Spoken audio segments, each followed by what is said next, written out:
Welcome everyone to Trekyards Mission Briefing, your weekly dose of Star Trek discussion, relaxation, theorization, reviewation, that's a word, of a ship from Trek. And as you've seen from previous ones, we're doing some sort of side canon, fan favourite canon, side other ships. And we're looking at a really cool one for me personally today. And you might notice it's one of the only side non-canon ships that I have ever had on my wall. It's been there since the start. So, Stuart, we are looking at... Do you actually know what we're looking at? Hold on. Oh, I'm having a premonition. Hold on. I think we're going to be looking at a ship from Armada. Yes. I can't think of the name, though. This premonition is just not focusing in my mind. You do know what it is. You just said it twice. Oh. Premonition? Premonition class! Premonition class. There we go. That's what we're doing today, guys. Yay! Yes, the USS Premonition NCV 05. USS Premonition. As you said, this is from Armada 1, going way back, and this was kind of the catalyst for the entire story. And this model is a converted custom-made one for Bridge Commander that had Max Loaf from Armada 3 do some modifications for me for the facades. And I took it in, lit it properly, and made this really... And you'll see what the game version looks like. It's nothing. This is a much sexier looking with all the lights and things. I'm really proud of what I did for this. But take us back, Stuart. Do you even remember the Premonition class? Of course I do. Okay. It's the first thing you see. You're on the bridge of the Enterprise, and you see the view screen and the thing, and then the ship comes out, and you get this transmission from this guy, and it's all staticky. Yeah. I remember. And what do you think of the design? Awesome. Yes. I haven't seen it in a long time, and I'm looking at it here going, it's cool. It's got that big temporal pod thing on the top, and it looks very much like a Sovereign class. So now, see that what I always thought it was just a Sovereign with a third nacelle. That's what I think you really got a sense of. But I never got a nacelle vibe from it, and I'm a Dreadnought guy. I mean, seeing it on screen coming out of that thing, I always thought it was some kind of... I thought it was part of the temporal thing, some way to travel through the rifts or whatever. So. Well, it's still a nacelle configuration, but it always felt like just a Sovereign. But actually, when you break down the design, it's actually more unique than you think. It just has that stylistic fitting into the era. And it is worth saying, yes, that third nacelle is a Temporal Drive. That's very cool. Yeah. Now, it's a bit of a strange design, this one, and we'll see a picture later on that hints the timeline, but this is meant to be post, I believe, in the Dominion... No, it's after Dominion Walks Armada, and then it comes back from the future of the Federation because the Borg have been let loose and basically destroyed almost the entire Federation. So it's come back to change the timeline, and Picard's like, we don't do that. And he's like, but everyone's dead. You've got to do it. And so they start this chain of events.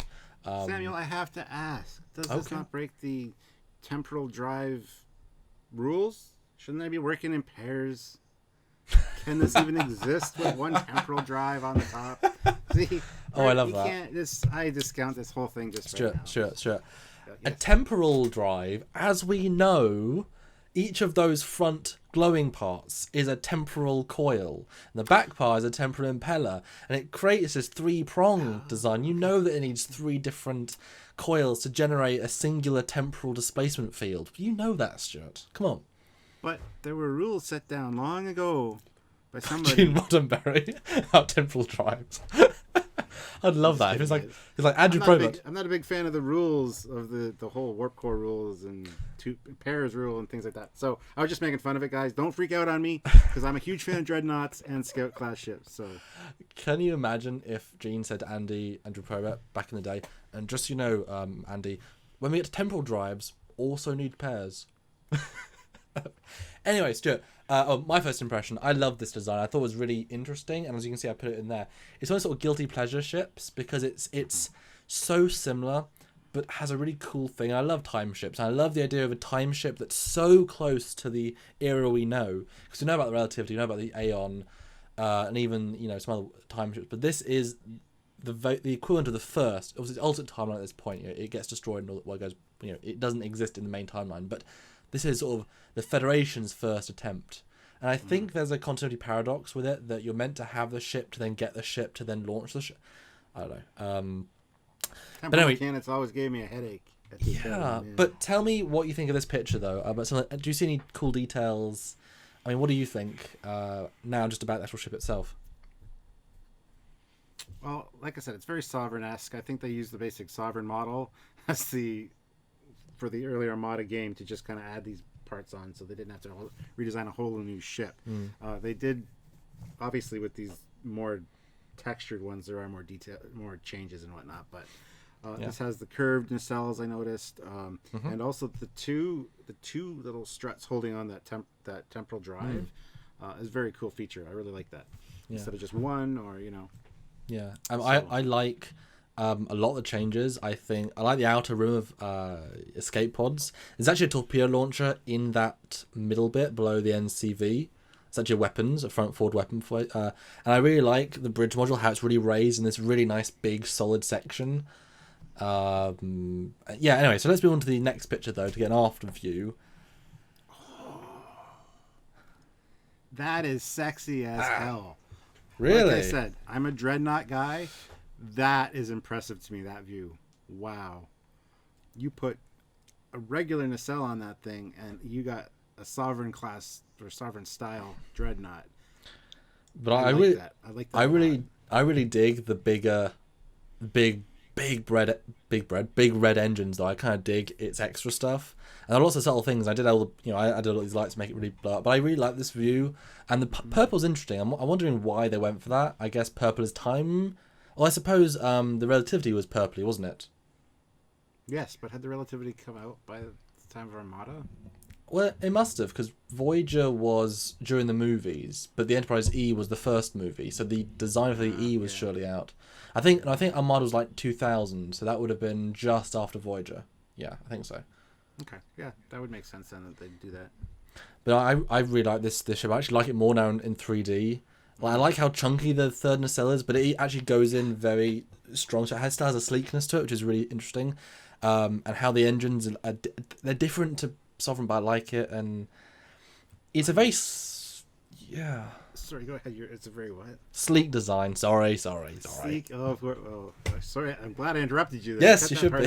So that we don't have to hear you say sleek anymore. Okay, well. I'm just kidding. No, don't. Anyway, I like the placement of the impulse engines. That's very cool, and a different take than the Sovereign class. Yeah. And it kind of makes sense because where those pylons are for the temporal drive going in, that's where the impulse engines would be. So to move them makes sense. How beautiful! And it's not unprecedented to have them there. So no, absolutely, yeah. And how beautiful this be as a separatable ship. Oh, see, I'm loving it. I love this thing. And the saucer is still temporal drive abled. But is it warp abled? I would assume so. I mean, come on. As we all know, temporal coils can also generate a warp field. Yes. And because they can reach warp 10, they can access any point, anytime, ever, because you're at all places at once, and that's how they do the time travel. It's obvious. It's very clear. Sorry. Absolutely obvious, guys. All right, let's go to the next picture, even though this one's super sexy and I want it on my wall. Yeah, it's nice, isn't it? The next picture is kind of drops the ball for me a little bit. Okay. It looks kind of gangly. Okay, interesting. I do like the way the nacelles kind of are attached to near the bottom. Yes. As opposed to like the Sovereign where they're up higher and curve up. I do like that, but the detail on the bottom of that saucer just bothers me. You've got to remember, obviously, this is a very low res model from Armada, then rebuilt. So I made this really look better than it did, and you'll see raws in a minute. I do agree. It is the shapes are very interesting because that secondary hull is so much bigger than the Sovereign. Like there's no smooth integration. It's chunky, but it sort of doesn't counterbalance properly with the saucer. But I kind of like just the raised elements. I don't know if they really thought much functionality about it. But look at that deflector. Like that is such a broad curve going into the well, not the captain's yacht, but maybe the Ford Quantums. But it's interesting how we know what a Sovereign looks like, but they've changed the aesthetic a lot, but also not. Exactly. I was just gonna say that it's very subtle, and at the same time, it's grandiose enough that it's noticeable that it's changed. Yeah. Yeah. I never knew it was NCV5. That's interesting. I bet they didn't really think about that, because there's 4 time ships before this. Maybe.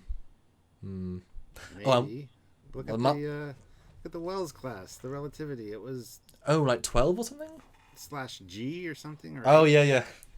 So it's true. Yeah, it's true. it could be the 5th of a set of 5 ships, perhaps, that are all working at the same time. Yeah. Pardon the pun, time.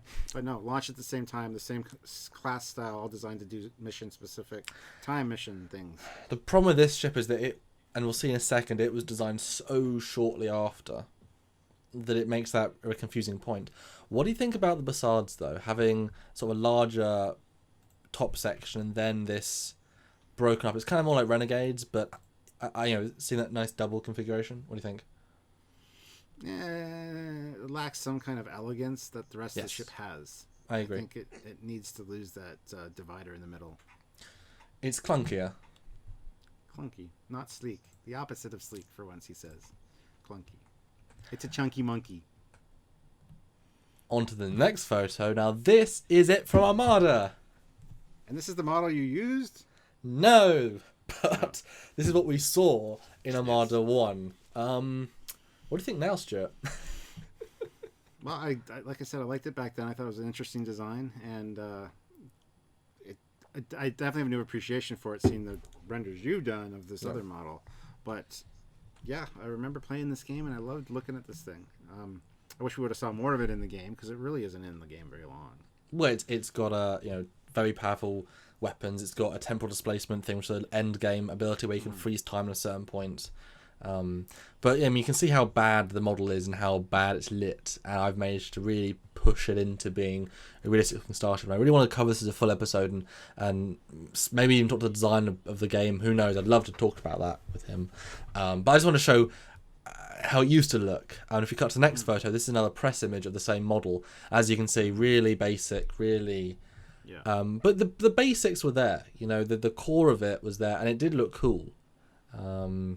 Yeah, and because, like I said earlier, because of that different look of that center thing, I never once considered that was in a cell.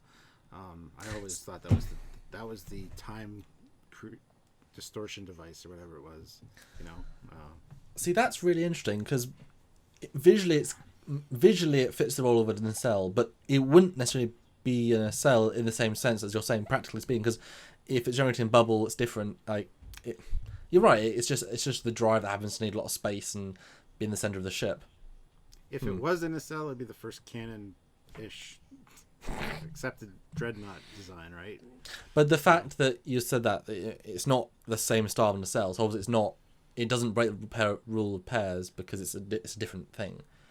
It's like if any other ship had, it's like the Prometheus. It doesn't break the rule of duos by having the single nacelle on the Prometheus top bits. It's a different sort of nacelle. But yeah. All right, let's go to the next picture. And this is the scene that I was talking about that I really remember, because I remember restarting this game a number of times. Yeah. And seeing this scene, because you kind of have to watch these cutscenes. Yeah. If I remember, you couldn't skip these. How cool was this game, though? Seriously.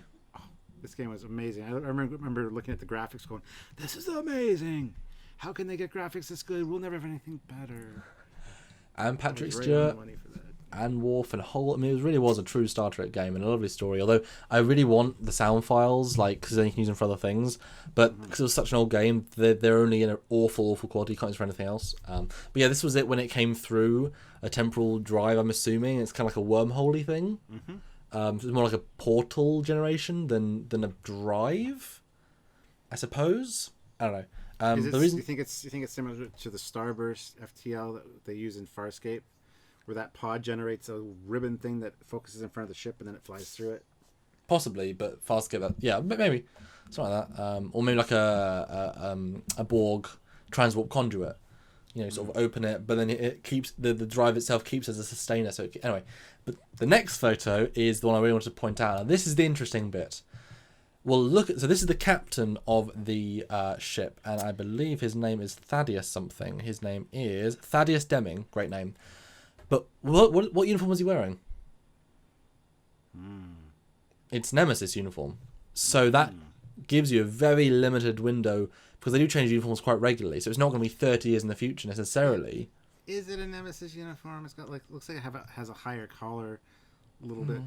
It could be a slightly altered version. True. The same design. But given how the only uniform we see get subtly modified is the Wrath of Khan and then the TNG from season 1 to season 4, I believe.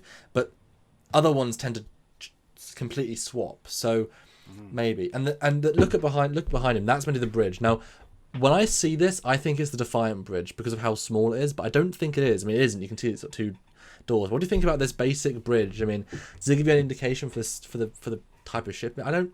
That's all we have. But they made it for a reason. What do you think? It's a nice departure from all the other bridges that we know of. Okay.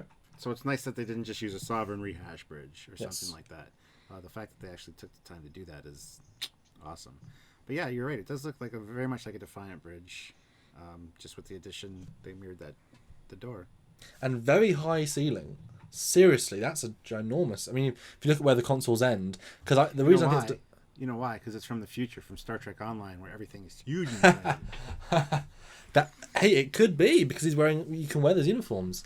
I just wanted to point this out that the ship is not that far in the future. They didn't revolutionize make a new uniform, and you can sort of see stylistically it looks very similar to previous scene thing. So we talked about so when is this in the future? Well, I had a look, and apparently the Premonition class, the Borg invaded and destroyed the Federation in 2376. Now that's interesting because Nemesis is 2379, so that's before Nemesis. Insurrection, the movie, was 2375, but it tells you when, because Armada, the video game, came out in 2000. When did Insurrection come out? 98. Yeah, so it was meant. So yeah, they didn't know Nemesis was going to come out. So to set the first temporal ship a year after Insurrection, it's kind of funny. But then Nemesis came out. Explains the uniform. Explains the same, like the Sovereign look. So it's pre-Nemesis design technically. So it would be being built. It takes years to build a starship. So it's a funnier one. It's a weird one. Anyway, the next photo is another great side view. It sort of highlights that front torpedo tube, which again, for a designer like this, it didn't really have to go into that much detail, to think let's add a full weapons pod. And there are subtle details on top of it, like little box. I don't know what to think of them, but they could be mine launchers or other tubes or something to give it a higher output. I mean, if that's the new quantum launcher, maybe it's all stored there and they've got a lot of launchers. I don't know. Maybe they're temporal sensors. It opens up a temporal gate in front of the ship. It uses those sensors to scan the time they're going into. Who knows? No. It can be anything. It really can. What do you think about how look at the rim of the saucer. There's a raised. Mm-hmm. What do you think? I like it. It would be cooler if there were little portholes along it, like windows. Oh, would be awesome. That'd be cool. Yeah. But I do like that stepped look, especially with the phaser rings there, or the phaser strips, I guess. Yeah. I think it's a nice little feature that really adds to it. I like it. One thing I hadn't actually noticed, if you look at the left nacelle, the blue coil actually goes into the thing, leaving a whole space. So that's an interesting other design choice. Very cool. And the next, I'm wondering if you had one of these. So this is it compared to the Sovereign class size-wise, and now, see top views. Disclaimer, guys. There is no scale for the ship. Why would there be? But what I've done is I obviously have the real First Contact model and the real Nemesis model, so I have the correct sizings for those things. The escape pods are the exact same design from Nemesis, from all these ships. So I brought the model in and I scaled the escape pods. I compared them and I worked out the exact size. So I linked them based on that measurement, and they should be the same size. So based on that, this is the scaling I got. What do you think? I think that's very clever the way you did it. Oh, you're asking me about the ship, aren't you? Yeah. No, it makes sense. It doesn't have to be bigger than a Sovereign. I think it's a great size. It's a great looking little ship. I mean, you could even take that Temporal Drive off of it, and it would still be a cool ship to add to the fleet. The way they changed the nacelle struts, I really like. compared to the Sovereign. So this sort of photo really shows the differences, because there's actually, apart from the basic feel, everything is different. Everything, you know, which I love, because I thought it was almost the same, and it really isn't just a refit. And I like it. It's different. I dig it. Yeah, good size. I do too. But the next photo is a side-by-side again, showing even more the differences. Look at that hull difference. I mean, that is so dramatically different. It almost has an older style feel compared to the newer, it isn't, but the newer Sovereign integrated feel. Mm-hmm. I didn't think there was this much of a difference between the two. I do like that. That's a nice progression. It doesn't incorporate the single kind of hull design of the Sovereign. It's still got that callback to the older dorsal attachment, the neck and the secondary hull, which I like. But do you think that the person that designed this said, I love the Sovereign, but let's make it visually different. Let's add the D neck back on, because that's not too far off. Mm-hmm. Let's give it that bulk back. And then shrink it, but because of the nacelles, how their placement, it still makes the back feel balanced. Mm-hmm. Yeah. It's not really even shrunk that much, the secondary hull. It's like they just took the model and kind of went, and shoved it up and back a little bit. Yeah. But yeah, I like it. It's a cool design. It is very cool. Thank you for Max again for helping to make it, because in Lightwave it was a texture for those basards and things, but he cut them out and then made them objects so I can make them glow and give them a proper level of life rather than just a texture, which really makes these things feel better. Mm-hmm. I'm not impressed with the nacelles from the side. Really, they lack something. They're very simplistic, but I like it. And I gotta say, the struts from the side don't impress me. From the top, and they look great. I like the changes, but from the side, they look a little too bulky. Yeah, I mean, every ship has different views. But hey, bigger struts for temporal drives, as you know, very important. On to the next photo, though, another completely different perspective. Now, you tell me what you think of those nacelle struts now. They're a little much. You know what this looks like? This looks like the Decepticon ship, the Nemesis. Okay. Central body, and then these engines that do that. You probably have no idea what I'm talking about, but that's okay. I still think it works, though. The deflector's a radical departure. You'd think they'd have the same, at least size and style of deflector, with only being a year difference. But no, I like it. Mm-mm. I like the broad stance of the nacelles, but I think from the front, that curve on the nacelle struts kind of falls apart for me a little bit too. Yes, and you got to remember, like in Armada, you didn't exactly get very close to the ships or necessarily all the views. So you know, I think Armada 2 you can zoom around them, but it wasn't in Armada 2. I what this ship for this view specifically says to me is that bottom bit is very much like a cruise ship. Like you can think of it as going in the ocean. Like it has this big bulking living section, whereas the Sovereign is all integrated and very functional. Mm-hmm. It does feel more fit to purpose. That the reason for the struts to go out is because there needs to be enough room between the warp nacelles for the temporal drive. So if I had to push them out, they need to be above because of the normal rules of warp nacelles. You need a bigger deflector, which means you need a bigger drive. It feels like it's almost functionally chosen, or randomly because it's a design. But like there could be distinct reasons for each of them. I don't know. And the addition of that module on top, I like. Like that could be anything too. That could go back to the Titan or the Nebula. You could put a sensor pod up there. You could put a weapons pod. You could make this very much a multi-purpose ship. So I really like the addition of that. Plus it gives, or just more crew space. Like you could add a lot more crew. That's basically a secondary hull. We'll go for like the Orbeth. Thirdinary hull. Thirdinary, is that a word? Perfect. We like to invent words here on Trekyards, don't we? Like what did you say? Scientifica. You said something silly. It wasn't Scientifica, because Scientifica is a word. Oh. Anyway. Hey. Anyway, let's go into the next picture, which is the last picture, which is the first picture. All these temporal problems in our heads. The first picture, the last picture, the current picture. This is the past, present, and future, everyone. of this episode, as it were. So my final closing thoughts before you ask, because you always do.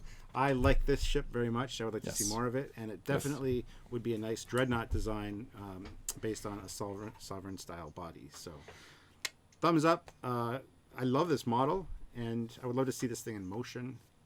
Yeah. We need to do an episode on this thing sometime. I think we do. Yeah, same for me. I appreciate it more and more. I put the time in, the few hours it took to convert, rebuild, and add the light rig. But I mean, this feels more like a starship now than any of the previous shots, which I'm really proud about, because you can make these things look good even for an older model with some of the lighting tricks you can do.